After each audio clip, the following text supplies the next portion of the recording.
সবাইকে স্বাগত দীপ্ত সংবাদে। সাথে রয়েছে দোলা ডলরের। শুরুতেই জানাবো সংবাদ শিরোনাম। দ্বার খুলল অমর একুশে বইমেলার, চলবে ফেব্রুয়ারি জুড়ে, উদ্বোধন করলেন প্রধান উপদেষ্টা। 9 মাসের জন্য বন্ধ হয়ে গেল সেন্ট মার্টিন, পরিবেশ রক্ষা হলেও নেই স্থানীয়দের জন্য কর্মসূচি। বিশ্ব ইজতেমার প্রথম পর্বের আখেরি মোনাজাত কাল, ইবাদত বন্দেগীতে মশগুল লাখো মুসল্লি।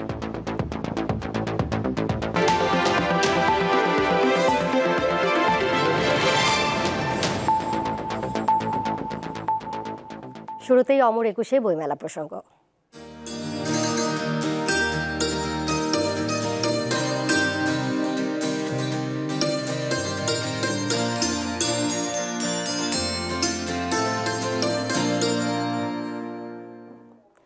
জুলাইয়ের চেতনায় নতুন রূপে এবারের বইমেলা আয়োজন করা হয়েছে বলে জানিয়েছেন অন্তর্বর্তী সরকারের প্রধান উপদেষ্টা ডক্টর মোহাম্মদ ইউনূস।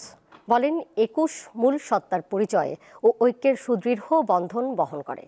বিকেলে বাংলা একাডেমি ও সোহরাওয়ার্দী উদ্যান প্রাঙ্গণে অমর একুশে বইমেলার উদ্বোধন অনুষ্ঠানে তিনি এই কথা বলেন। এর আগে বইমেলার আনুষ্ঠানিক উদ্বোধন করেন ডক্টর ইউনূস। পরে বাংলা একাডেমি সাহিত্য পুরস্কার 2024 বিজয়ীদের হাতে পুরস্কার তুলে দেন তিনি। এ বছরের বইমেলার প্রতিপাদ্য বিষয় জুলাই গণঅভ্যুত্থান, নতুন বাংলাদেশ নির্মাণ।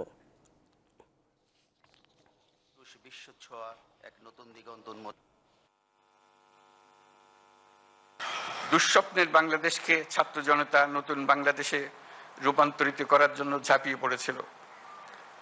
তারা অসম্ভবকে সম্ভব করে দেখিয়েছে।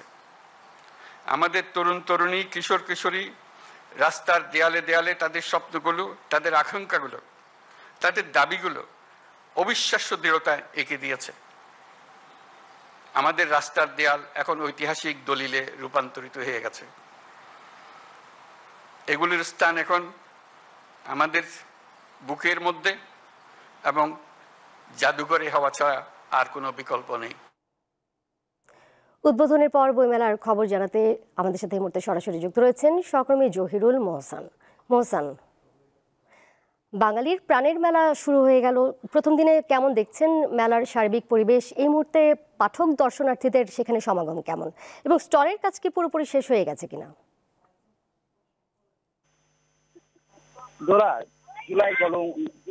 জুলাই গণঅভ্যুত্থান, নতুন বাংলাদেশ নির্মাণ, এই প্রতিপাদ্য নিয়ে অমর একুশে বইমেলার দুয়ার খুলেছে। আমরা দেখেছি উদ্বোধনের পরেই কিন্তু পাঠকরা বইমেলায় আসতে শুরু করেছেন। তবে সংখ্যায় অনেক কম হলেও পাঠকরা কিন্তু দেখতে আসছেন যে আসলে বইমেলার এবারের আয়োজনটা কেন। তবে আমরা বইমেলায় সোহরাওয়ার্দী উদ্যানে ঢুকে দেখেছি যে এখানে স্টলগুলো এখনো পরিপূর্ণভাবে তৈরি হয়নি।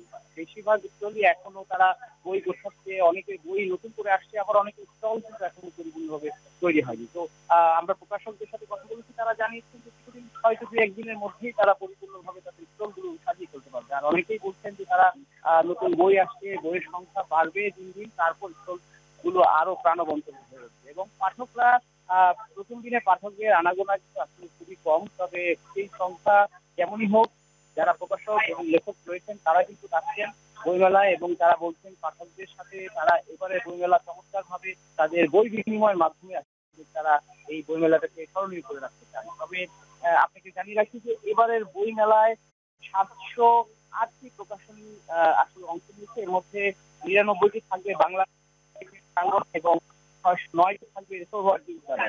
এছাড়া মেলায় 37টি প্যাভিলিয়ন থাকবে, এর মধ্যে একটি বাংলা একাডেমিতে ও 36 থাকবে সোহরাওয়ার্দী উদ্যানে। বাংলা একাডেমির 3টি প্যাভিলিয়ন এবং শিশু কিশোর উপযোগী প্রকাশনীর বিপণনের জন্য একটি স্টল থাকছে।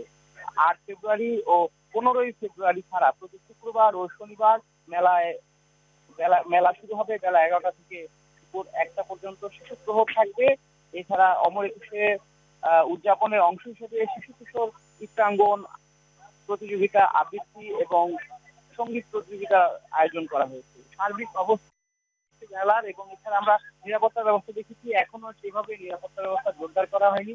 তবে আইন শৃঙ্খলা রক্ষাকারী বাহিনীর সদস্যরা মেলায় রয়েছেন, তারা প্রবেশ পথে আসলে। বইমেলা প্রাঙ্গণ থেকে যুক্ত ছিলেন সহকর্মী জহিরুল মোহসান। এবার কেওয়াইসিল চট্টগ্রাম সংবাদ।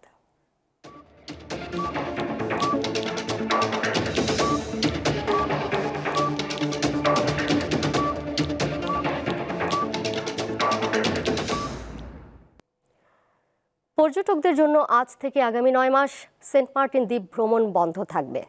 একই সময় বন্ধ থাকবে কক্সবাজার থেকে জাহাজ চলাচল। ফলে এখন থেকে কোনো পর্যটকের জন্য সেন্ট মার্টিন ভ্রমণের সুযোগ থাকছে না। দ্বীপের পরিবেশ ও জীববৈচিত্র্য রক্ষায় সিদ্ধান্ত নেয় পরিবেশ, বন ও জলবায়ু পরিবর্তন মন্ত্রণালয়।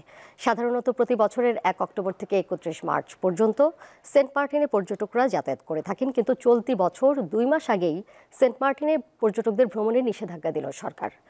ভ্রমণ পিপাসুদের চলাচল বন্ধ থাকার সময় সেন্ট মার্টিন দ্বীপ রক্ষায় কর্মসূচি পালন করবে পরিবেশ অধিদপ্তর। এ সময় প্লাস্টিক বোতল সহ ময়লা আবর্জনা পরিষ্কার, বিশুদ্ধ পানি উৎপাদন ও সরবরাহের উদ্যোগ নেওয়া হবে। তবে স্থানীয়দের অভিযোগ, তাদের উপার্জন বন্ধ হয়ে গেলেও এই বিষয়ে সরকারের পক্ষ থেকে কোনো উদ্যোগ নেওয়া হয়নি।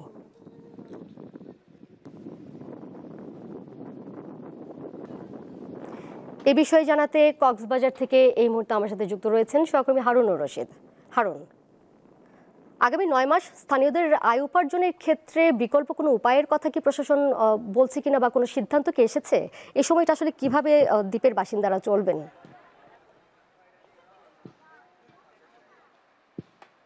দোলা, আপনি জানেন যে আজ থেকে 9 মাসের জন্য বন্ধ হয়ে গেল সেন্ট মার্টিন পর্যটক ভ্রমণ, এবং সেই সাথে জাহাজ চলাচল বন্ধ ঘোষণা করা হয়েছে।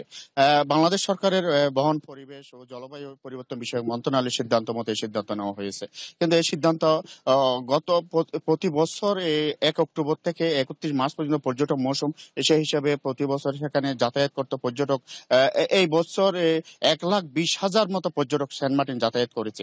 সেই সুবাদে বলতে গেলে প্রায় কয়েক লক্ষ পর্যটক সেন্ট মার্টিন আসা যাওয়া করে, এবং সেন্ট মার্টিন পর্যটক ভ্রমণের উপর ডিপেন্ড করে সেখানকার মানুষের জীবন জীবিকা। সেখানকার মানুষের জীবন জীবিকার বিষয়ে আসলে বলতে গেলে তারা নির্ভর করে তাদের মাছ চাষ এবং তাদের ব্যবসা। সেখানে প্রায় 3 শতাধিক হোটেল এবং 2.5 শতাধিক মতো রয়েছে রেস্তোরাঁ। সেই সব ব্যবসার উপর নির্ভর করে সেখানকার স্থানীয় বাসিন্দাদের জীবন জীবিকা। এটা বন্ধ হওয়ার সাথে তাদের জীবন জীবিকার যে অনিশ্চয়তা তৈরি হয়েছে, সেটা কথা বলছিলাম কক্সবাজার নাগরিক ফোরামের সভাপতি আনম হেলাল উদ্দিনের সাথে। তিনি যেটা জানিয়েছেন, তারা একটা রিট করেছেন, রিটের আদালতে সেটা ঝুলে আছে। আগামী 4 ফেব্রুয়ারি সেটা নির্দেশনা দেওয়ার কথা রয়েছে। সেই হিসাবে দ্বীপের মানুষ খুব কষ্টে আছে, তাদের আগামী জীবন জীবিকা অনিশ্চয়তার মধ্যে পড়ছে বলে তিনি জানিয়েছেন। আমার দ্বীপবাসী উদ্বেগের মধ্যে কাটাচ্ছে। দোলা, কক্সবাজার থেকে যুক্ত ছিলেন সহকর্মী হারুনুর রশিদ। চট্টগ্রামে জুলাই গণঅভ্যুত্থানে আহত আরও 7 জনকে সম্মাননা দিয়ে পুনর্বাসনের উদ্যোগ নিয়েছে সচেতন নাগরিক সমাজ। গতকাল তাদের জন্য 7টি ব্যাটারি চালিত রিকশা হস্তান্তরের মাধ্যমে আয়ের বন্দোবস্ত করা হয়েছে। এ সময় শেখ হাসিনার বিচার দাবি করেন আহত ও তাদের স্বজনরা।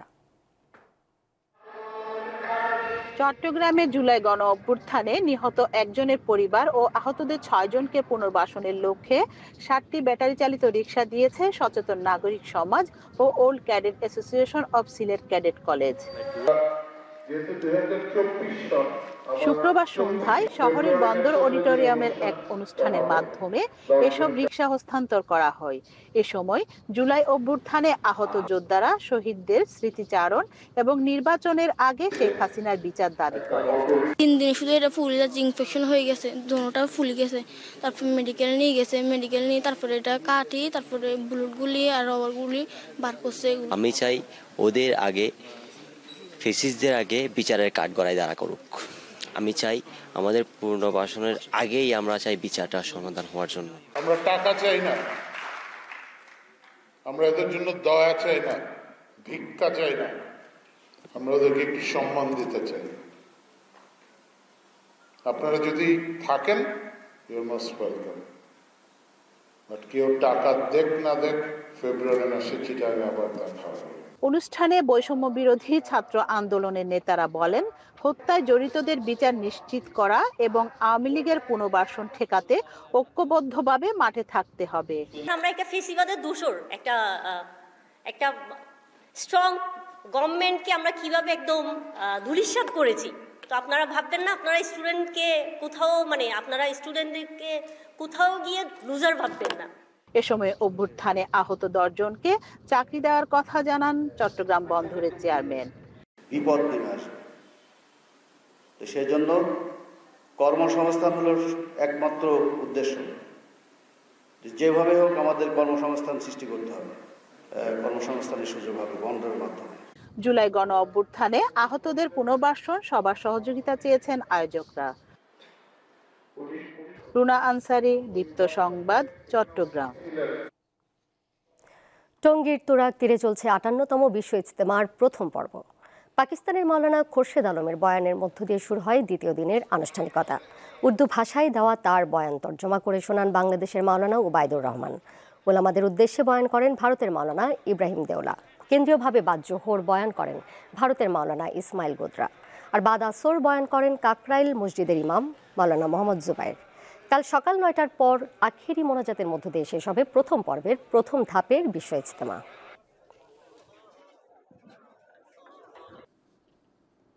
যারা হত্যাযজ্ঞ চালিয়েছে, যারা জামায়াতের নেতাকর্মীদের হত্যা করেছে, তাদের বিচারের অঙ্গীকার করলেন দলটির আমির শফিকুর রহমান।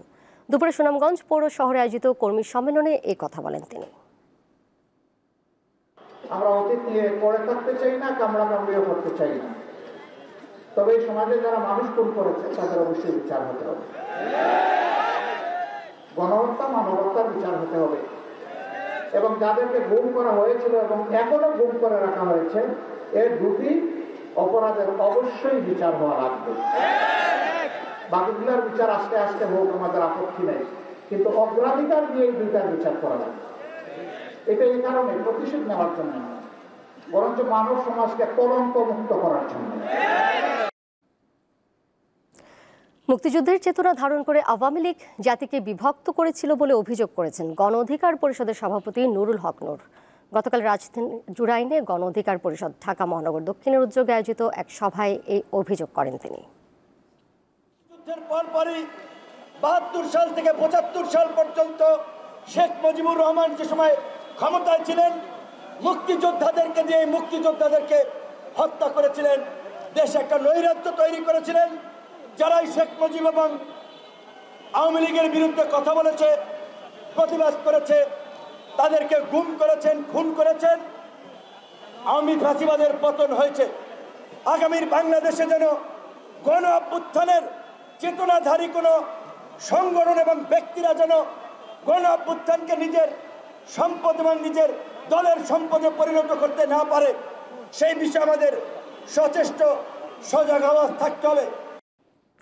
শেষ করব দীপ্ত সংবাদ, যাবার আগে সংবাদ শিরোনাম জানিয়ে দেব আরও একবার। দুয়ার খুলল অমর একুশে বইমেলার, চলবে ফেব্রুয়ারি জুড়ে, উদ্বোধন করলেন প্রধান উপদেষ্টা। ৯ মাসের জন্য বন্ধ হয়ে গেল সেন্ট মার্টিন, পরিবেশ রক্ষা হলেও নেই স্থানীয়দের জন্য কর্মসূচি। বিশ্ব ইজতেমার প্রথম পর্বের আখিরি মোনাজাত কাল, ইবাদত বন্দেগীতে মশগুল লাখো মুসল্লি।